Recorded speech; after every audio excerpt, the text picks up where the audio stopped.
नमस्कार, आप देख रहे हैं इंडिया न्यूज। आपके साथ मैं अभिषेक पांडे। बुलेटिन की शुरुआत करेंगे इस वक्त की अहम जानकारियों के साथ। खबर इस बीच जयपुर से, जहां राज्यपाल कलराज मिश्र ने क्रांतिकारी महापुरुष बिरसा मुंडा की जयंती पर राजभवन में जनजातीय गौरव दिवस सम्मान समारोह आयोजित किया।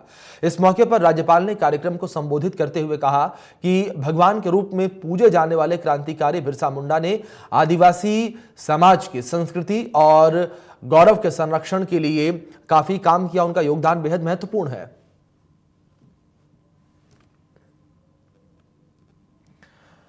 तो बिरसा मुंडा की जयंती के अवसर पर एक कार्यक्रम जो है आयोजित किया गया। तस्वीरें आपके स्क्रीन पर हैं जयपुर से। किस तरीके से जनजातीय गौरव दिवस सम्मान समारोह आयोजित हुआ, राजभवन में सम्मान समारोह आयोजित किया गया और राज्यपाल कलराज मिश्र ने कार्यक्रम की अध्यक्षता की और सम्मानित किया गया। आपको बता दें, ये तस्वीरें हैं आपके स्क्रीन पर। बिरसा मुंडा की जयंती पर किस तरीके से कार्यक्रम आयोजित किया गया, जनजातीय गौरव दिवस सम्मान समारोह आयोजित किया गया।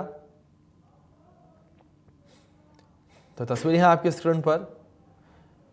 इन तस्वीरों में आप देख सकते हैं किस तरीके से सम्मान समारोह का आयोजन किया गया और राज्यपाल कलराज मिश्र ने लोगों को सम्मानित किया। प्रदेश के लोगों को सम्मानित किया गया। अपने अपने क्षेत्र में उत्तीर्ण कार्य करने वाले लोगों को सम्मानित किया गया राज्यपाल कलराज मिश्र की ओर से। जनजातीय गौरव दिवस सम्मान समारोह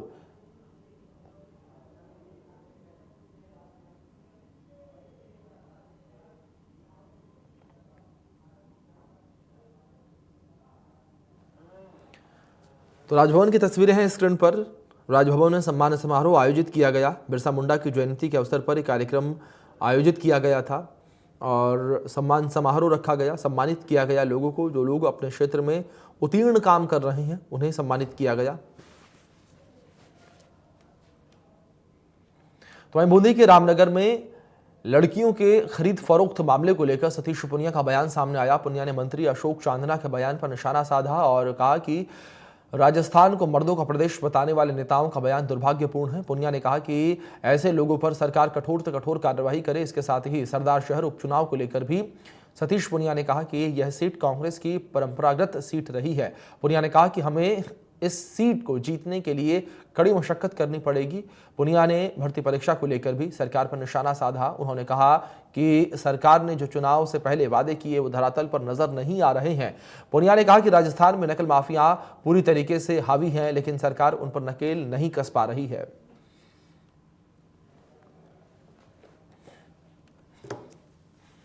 मैंने देखा वो बयान और उसके बारे में चर्चा भी सुनी है, लेकिन दुर्भाग्यपूर्ण है। लेकिन राजस्थान की कांग्रेस पार्टी के नेताओं का ये आचरण पहली बार नहीं है। जो सदन के अंदर इस प्रदेश को मर्दों का प्रदेश बताते हों बलात्कार की घटनाओं पर, तो उनके किसी मंत्री से, किसी उनके नेता से अपेक्षा नहीं की जा सकती कि वो कोई संस्कार की मर्यादा की भाषा बोलेंगे।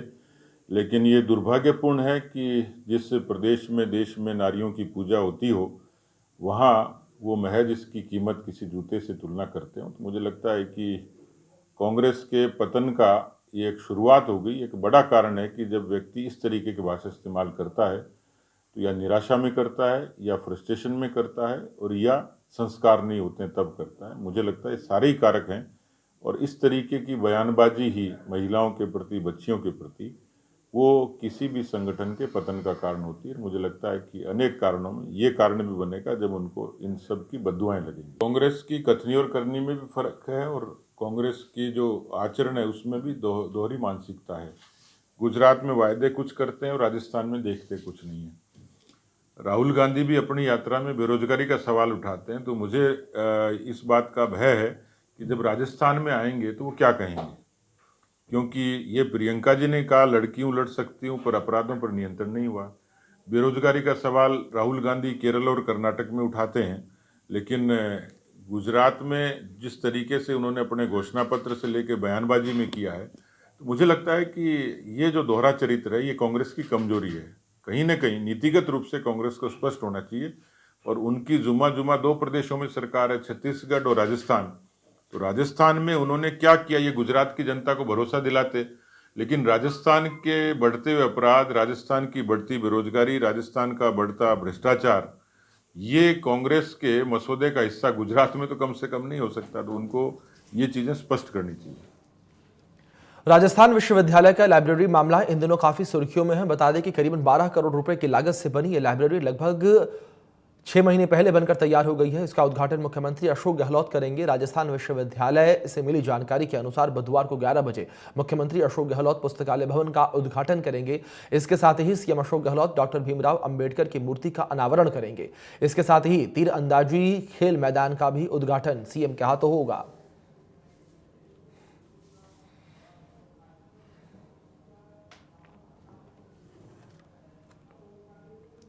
राजस्थान यूनिवर्सिटी के छात्र संघ अध्यक्ष निर्मल चौधरी ने प्रेस वार्ता का आयोजन किया। इस दौरान उन्होंने अपने कार्यालय की उपलब्धियां गिनवाई और चौधरी ने पत्रकारों को संबोधित करते हुए कहा कि 2.5 महीने के कार्यकाल में हॉस्टल और सड़कों की रिपेयरिंग करवाई गई, कैंपस में सीसीटीवी और एलईडी लाइट्स लगवाने के काम किए गए। उन्होंने कहा कि इसको लेकर 3 करोड़ 68 लाख रुपए की वित्तीय स्वीकृति प्रदान कर दी गई है। इसके साथ ही निर्मल चौधरी ने एनएसयूआई पर भी जमकर हमला बोला। उन्होंने कहा कि सीएम अशोक गहलोत के द्वारा लाइब्रेरी का उद्घाटन किया जाना है, इसका क्रेडिट लेने का काम एनएसयूआई कर रही है। चौधरी ने कहा है कि सीएम अशोक गहलोत लाइब्रेरी का उद्घाटन करने आ रहे हैं, यह छात्र शक्ति की ताकत है। कहना चाहूंगा कि मैं तो छात्र संघ अध्यक्ष अभी बना हूं। राजस्थान विश्वविद्यालय के अंदर तो लाइब्रेरी कई सालों से बनी हुई तैयार थी। उस समय उनका ध्यान उस लाइब्रेरी की ओर क्यों नहीं गया? इतने दिन कहां थे? जब मैं अध्यक्ष बना, जब मैंने मेरे प्रयास करके इस उद्घाटन को मैं करवाने में सफल, मैं ये आपसे कहना चाहूंगा कि मैं तो छात्र संघ अध्यक्ष अभी बना हूं।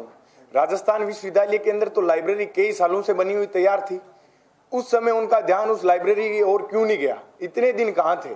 जब मैं अध्यक्ष बना, जब मैंने मेरे प्रयास करके इस उद्घाटन को मैं करवाने में सफल हो रहा हूं, तब हर कोई आ रहा है कि मैंने करवाया। आप लोग इतने साल कहां थे? सरकार तो आप ही की थी। इसी के लिए प्रयास कर रहा हूं कि राजस्थान विश्वविद्यालय की रैंक अच्छी हो पाए, उसके लिए मैं रात दिन काम कर रहा हूं। आप लोग राजस्थान विश्वविद्यालय की सड़क देखना, जहां भी मोटी टूटत थी सड़कों की, जहां स्टूडेंट को और टीचर्स को और अन्य कर्मचारी गणियों को समस्या का सामना करना पड़ रहा था, वो आज राजस्थान विश्वविद्यालय के अंदर नहीं करना पड़ रहा है। वो मैंने बदलाव करवाया, सड़कों के अंदर ज्यादा से ज्यादा पेचवर्क करवाया। मैं खुद स्वयं ये प्रयास कर रहा हूं कि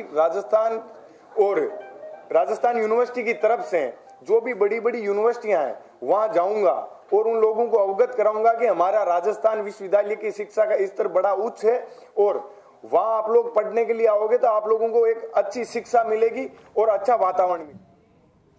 राजस्थान विश्वविद्यालय के छात्र संघ अध्यक्ष निर्मल चौधरी का लाइब्रेरी के उद्घाटन को लेकर अब एक नया बयान सामने आया है और एक दिन पहले निर्मल चौधरी अपने समर्थकों के साथ राजस्थान विश्वविद्यालय की लाइब्रेरी में पहुंचे थे और हवन पूजन किया था। इस दौरान चौधरी ने अपने बयान में कहा था कि वे लगातार मुख्यमंत्री से समय मांग रहे थे, लेकिन इसमें देरी होती जा रही थी। चौधरी ने कहा था कि राज्य सरकार को बताना चाहता हूं कि उद्घाटन में देरी के चलते भगवान स्वयं छात्र शक्ति के रूप में यह हवन करवा कर इस लाइब्रेरी का उद्घाटन कर रहे हैं और अब यह लाइब्रेरी सुचारू रूप से चलेगी और आज से ही यहां पर स्टूडेंट पढ़ाई शुरू करेंगे। वहीं आज मीडिया से बातचीत में निर्मल चौधरी ने कहा कि मैंने सोमवार को लाइब्रेरी का उद्घाटन नहीं किया था बल्कि सद्बुद्धि यज्ञ किया था। यह प्रदेश की सबसे बड़ी यूनिवर्सिटी है और इसमें पहली डिजिटल लाइब्रेरी बनी है। मुख्यमंत्री का ध्यान आकर्षित करने के लिए और इस राजस्थान यूनिवर्सिटी के प्रशासन के सद्बुद्धि के लिए मैंने यज्ञ करवाया था।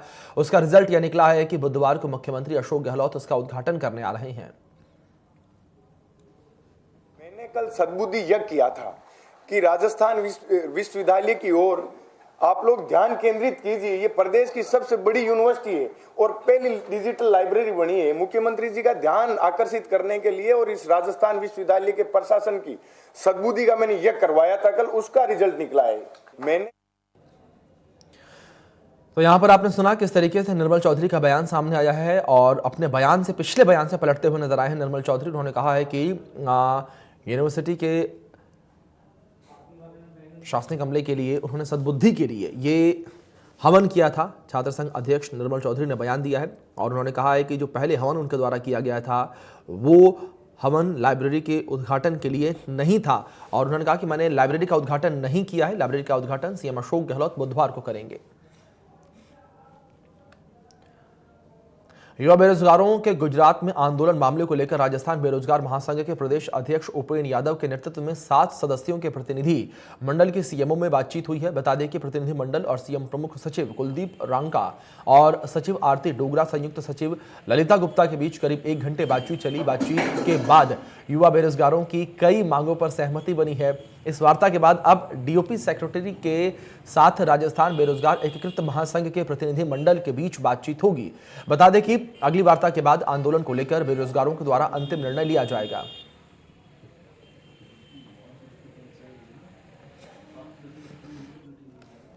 जयपुर में एनएसयूआई प्रदेश अध्यक्ष अभिषेक चौधरी ने कहा कि छात्रों के लिए लाइब्रेरी का मुद्दा हमेशा से अहम रहा है। इसमें कई कमियां विश्वविद्यालय प्रशासन के द्वारा रही, मगर जब भी कभी छात्र प्रतिनिधियों के द्वारा दबाव बनाया गया। इसके साथ ही उन्होंने कहा कि विश्वविद्यालय प्रशासन लगातार अपनी जिम्मेदारी से भाग रहा है और इस मामले को सरकार के ऊपर डाल रहा है।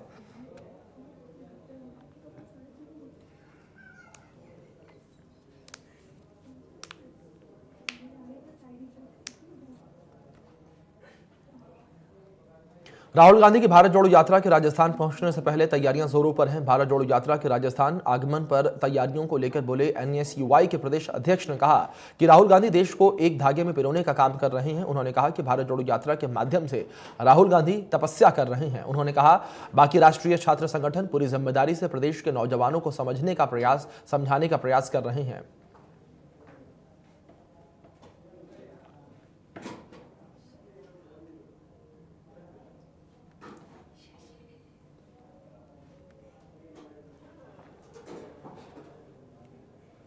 भारत जोड़ो यात्रा देश के नेता राहुल गांधी जी की एक ऐसी तपस्या है जो पूरे देश को एक धागे में पिरोने का काम कर रही है, देश में फैली नफरत को खत्म करने का काम कर रही है। भारतीय राष्ट्रीय छात्र संगठन पूरी जिम्मेदारी से प्रदेश के नौजवानों को लगातार ये बताने का, ये समझाने का प्रयास कर रहा है कि देश में इस भारत जोड़ो यात्रा की जरूरत क्यों पड़ी, क्यों ऐसे हालात पैदा हुए, क्यों आज ये यात्रा राहुल गांधी जी को करनी पड़ रही है। आप सब लोग इस यात्रा से जुड़ेंगे तो आप लोगों को क्या फायदा होगा, भारतवर्ष को क्या फायदा होगा, कैसे हम एक मजबूत दिशा और दशा देश को दे पाएंगे, ये प्रयास हम लगातार कर रहे हैं। एक मजबूत प्रदर्शन भारतीय राष्ट्रीय छात्र संगठन की तरफ से इस यात्रा में तमाम प्रदेशवासियों को, तमाम देशवासियों को देखने को मिलेगा।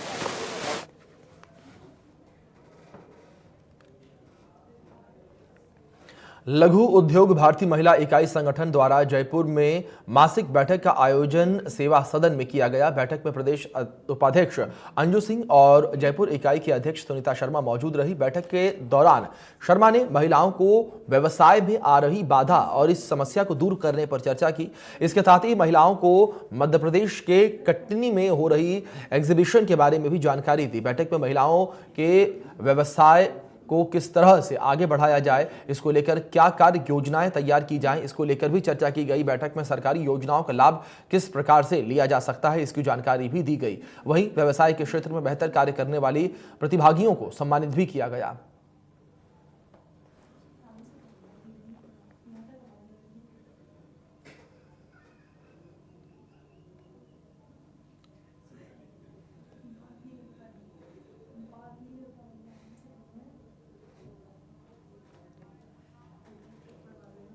Jaipur greater mayor doctor Saumya Gurjar ने विभिन्न वार्डों की सफाई व्यवस्था का औचक निरीक्षण किया। इस दौरान वार्ड 150 में अनुपस्थित मिले कर्मचारियों पर सीएसआई को फटकार लगाई। साथ ही मेयर ने हर बीट पर सफाई कर्मचारी और जमादार के नाम के निर्देश दिए।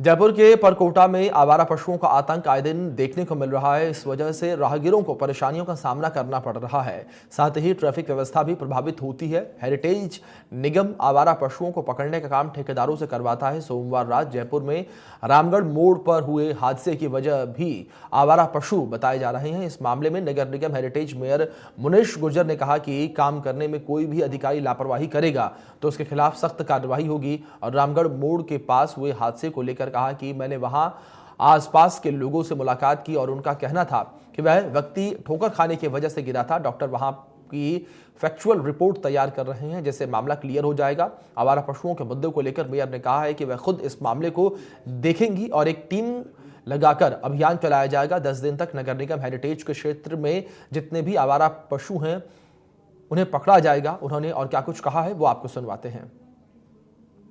पशुओं की बात करें तो अगर कोई भी अधिकारी लापरवाही करेगा तो उसके खिलाफ सख्त कार्रवाई होगी। लेकिन वहाँ के स्थानीय लोगों से मैं मिली थी और वहाँ के लोग बता रहे थे कि वो कोई ठोकर खाने से गिरा है, पशु वाला कोई इशू नहीं था, जैसा स्थानीय लोगों ने मुझे कहा। डॉक्टर उसकी फैक्चुअल रिपोर्ट बना रहे हैं और जैसे ही क्लियर हो जाता है कि अगर आवारा पशु से हुआ है या ठोकर खाने से। लेकिन हाँ, बिल्कुल आपकी बात सही है कि आवारा पशुओं की अगर कहीं पे भी बात आती है तो हमने जो वो ठेकेदार को जो ठेका दिया हुआ आवारा पशु पकड़ने का, उसका भी हमने पेमेंट कुछ 4-1 लाख रुपए का करा है। अगर ऐसे तो लापरवाही उस ठेकेदार की भी है और कर्मचारी की भी है। तो ठेकेदार पे भी अगर ऐसा होता है तो ठेकेदार पे भी कार्रवाई की जाएगी और कर्मचारी पे भी की जाएगी। और मैं खुद निकलूँगी इस इशू पे। लगातार जो ये आवारा पशुओं का मुद्दा बार बार उठता है, इससे लेकर मैं खुद पूरा एक टीम लगाएंगे, हम पूरा एक पखवाड़े की तरह इसको चलाएंगे कि पूरा 10 दिन नगर निगम हेरिटेज के क्षेत्र में जितने भी आवारा पशु हैं उनको लेकर कि हम लोग उनका एक पखवाड़ा चलाएंगे ताकि ये समस्या जो है वो बिल्कुल इससे निजात मिल सके। खबर जयपुर से इस बीच, जहां पर जेडीए के प्रवर्तन दस्ते ने कार्रवाई की है। बता दें कि जेडीए ने 10B स्कीम गोपालपुरा बाईपास भूखंड संख्या 360B पर कार्रवाई की है। जानकारी के अनुसार सेटबैक को कवर किए गए अवैध निर्माण जेडीए ने कार्रवाई की और ग्राउंड पर 4 मंजिला का निर्माण किया गया था।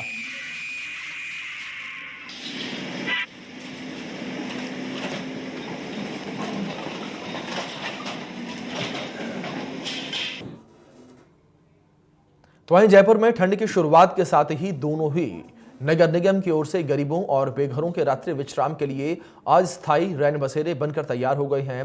शहर में कुल 14 अस्थायी रैन बसेरे बनाए गए हैं। इनमें सबसे अधिक जयपुर ग्रेटर नगर निगम की ओर से 10, जबकि हेरिटेज नगर निगम ने 4 स्थानों पर अस्थायी रैन बसेरे बनाए हैं। इन रैन बसेरों में जरूरतमंदों को मोती डुंगरी गणेश मंदिर ट्रस्ट की ओर से निःशुल्क भोजन मुहैया करवाया जाएगा। इसी विषय पर आधारित हमारे सहयोगी विष्णु शर्मा की रिपोर्ट देखें आप। गुलाबी नगरी जयपुर में सर्दी की शुरुआत के साथ ही राजधानी के दोनों नगर निगमों ने रैन बसेरों की भी शुरुआत कर दी है। मैं रैन बसेरों की आपको तस्वीर दिखाना चाहूँगा, किस तरह के इंतजाम रैन बसेरों में किए गए हैं। मेडिसिन सहित तमाम जो व्यवस्था है वो रैन बसेरों में की गई हैं। आप तस्वीरों में देख पा रहे हो कि जो मेडिसिन के पैकेट हैं वो रखे गए हैं। साथ ही इस बार नई व्यवस्था रैन बसेरों में की गई है, क्योंकि कई बार बारिश की वजह से जो बेघर जो लोग यहाँ रात गुजारते हैं उनको परेशानी का सामना करना पड़ता था। इसलिए इस बार पिलंग लगाए गए हैं रैन बसेरों में। करीब 14 अस्थायी रैन बसेरों की शुरुआत राजधानी जयपुर में की गई है, जिसमें से 10 जो रैन बसेरे हैं वो ग्रेटर निगम की ओर से चलाए जाएंगे। साथ ही जो 4 रैन बसेरे हैं वो हेरिटेज निगम की ओर से चलाए जाएंगे। तमाम रैन बसेरों में 24 घंटे स्टाफ तैनात रहेगा।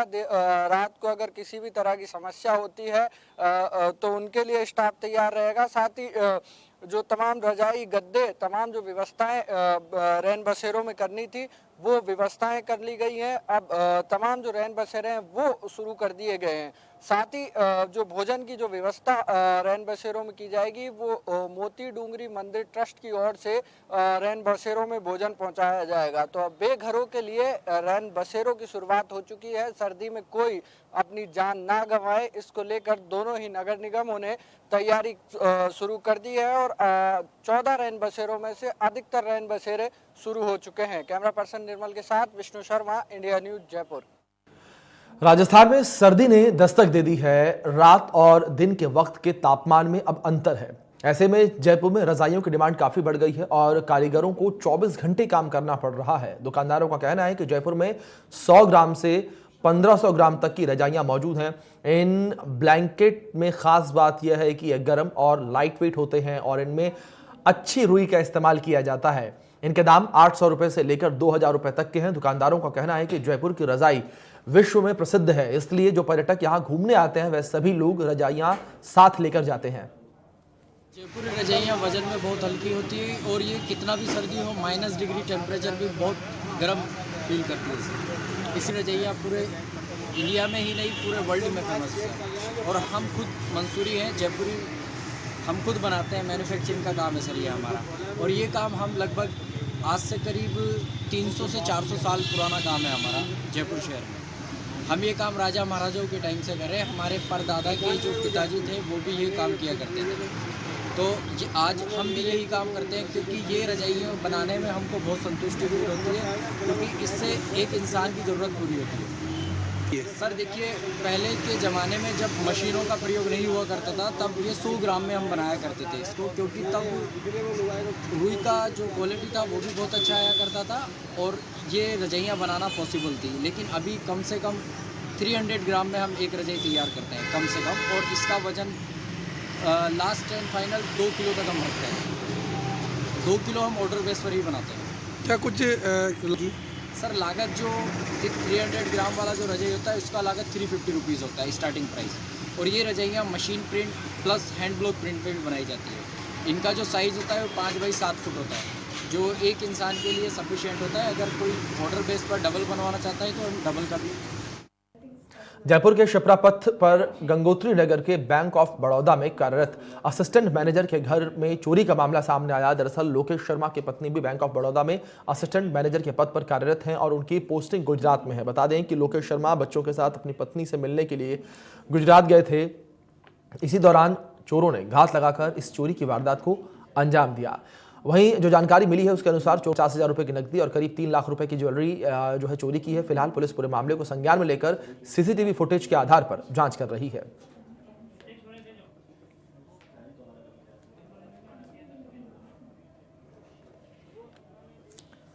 जयपुर के बस्सी में आगरा रोड पर कंटेनर और बाइक की आपस में भिड़ंत हो गई। इस हादसे में बाइक सवार की मौत हो गई। सूचना पर पुलिस टीम मौके पर पहुंची और मृतक के शव को मोर्चरी में रखवाया है। फिलहाल पुलिस पूरे मामले की जांच कर रही है।